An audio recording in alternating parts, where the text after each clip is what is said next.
Crystal field theory एक electrostatic model है जिसमें मेटल और लिगेंड के बीच के बॉन्ड को प्योर आयनिक या इलेक्ट्रोस्टैटिक माना जाता है। क्रिस्टल फील्ड थ्योरी के अनुसार जो कोऑर्डिनेशन कंपाउंड होते हैं उनके सेंट्रल लाइन और लिगेंड के बीच का जो इंटरेक्शन होता है वो इलेक्ट्रोस्टैटिक होता है।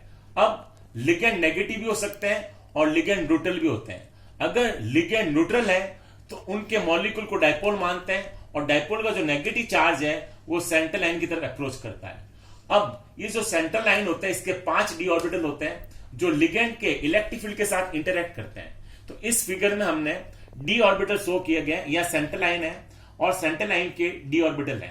डी ऑर्बिटल 5 प्रकार के होते हैं जो इस प्रकार होते हैं: D X Y, D X Z, D Y Z, D X square minus Y square और डी जेड स्क्वायर।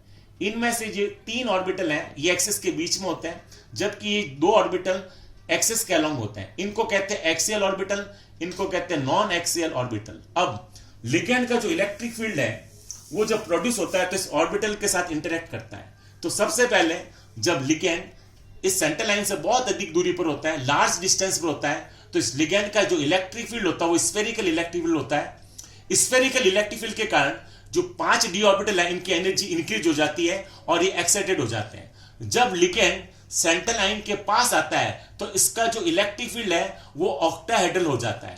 अब ये जो 5 डी ऑर्बिटल है इनमें से जो D X square minus Y square और डी जेड स्क्वायर ये एक्सिस के अलोंग होता है और लिगेंड भी एक्सियल डायरेक्शन में अप्रोच कर रहा है। इस प्रकार D X square minus Y square अधिक रिपल्सन फोर्स एक्सपीरियंस करेगा, जबकि नॉन एक्सियल जो डी ऑर्बिटल होता है डी एक्स वाई वो कम मात्रा में या लेस रिपल्सन फोर्स एक्सपीरियंस करेगा।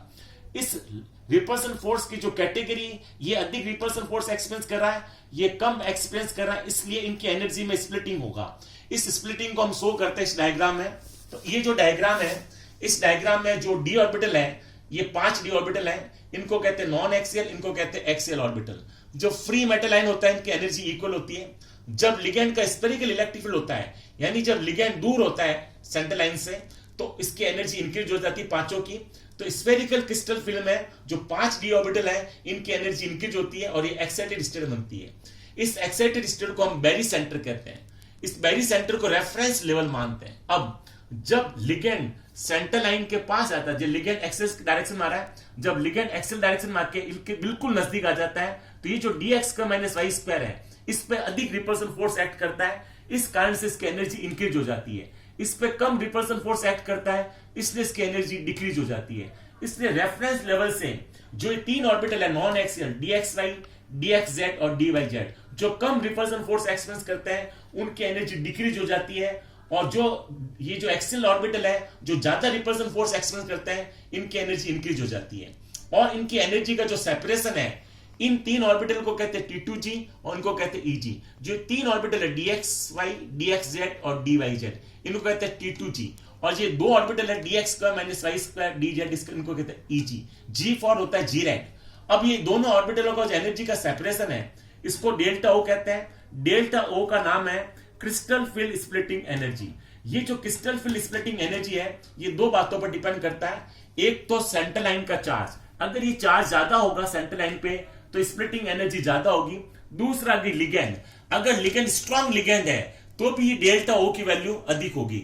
इस प्रकार स्ट्रॉन्ग लिगेंड के लिए डेल्टा O अधिक होता है और सेंट्रल लाइन पर अगर चार्ज ज्यादा है तो भी डेल्टा O अधिक होता है। अब ये जो डेल्टा होता है तो बैरी सेंटर से EG की जो एनर्जी का गैप होता है वो 3/5 डेल्टा होता है, जबकि बैरी सेंटर से जो T2G का जो गैप होता है वो 2/5 डेल्टा होता है। इस ऑक्टाहेड्रल जो क्रिस्टल होता है, ऑक्टाहेड्रल कोऑर्डिनेशन कंपाउंड के लिए जो क्रिस्टल फील्ड स्टेबलाइजिंग एनर्जी होती है, क्रिस्टल फील्ड स्टेबलाइजिंग एनर्जी वो होती है NT2G minus 2/5 delta O plus NEG 3/5 delta O plus NP। यहाँ P जो है वो पेयरिंग एनर्जी और N नंबर ऑफ पेयर्स है, जबकि NT2G number of T2G electron है और NEG जो है नंबर ऑफ EG इलेक्ट्रॉन है। तो हमने फिर बताया था कि जब एक्साइटेड स्टेट की जो डी ऑर्बिटल है इस पे जब ऑक्टाहेड्रल फील्ड यानी जब लिगेंड पास आ जाता है तो ये जो 5 डी ऑर्बिटल है इनमें से 3 की एनर्जी डिक्रीज हो जाती है और 2 की एनर्जी इंक्रीज हो जाती है। और जो एनर्जी का सेपरेशन है ये अधिक होता है स्ट्रॉन्ग फील्ड के लिए और ये कम होता है वीक लिगेंड्स के लिए। तो हमने एग्जांपल लिया था ये जो हेलोजन है आयोडाइड, ब्रोमाइड, क्लोराइड, ये वीक लिगेंड है। इस केस में डेल्टा O कम होता है और जो अमोनिया साइनाइड और CO है स्ट्रॉन्ग लिगेंड के लिए डेल्टा O अधिक होता है। इस प्रकार जो स्प्लिटिंग होती है एनर्जी को, इसको कहते हैं क्रिस्टल फिल स्प्लिटिंग। इस प्रकार हमने क्रिस्टल फिल थ्योरी को एक्सप्लेन किया है।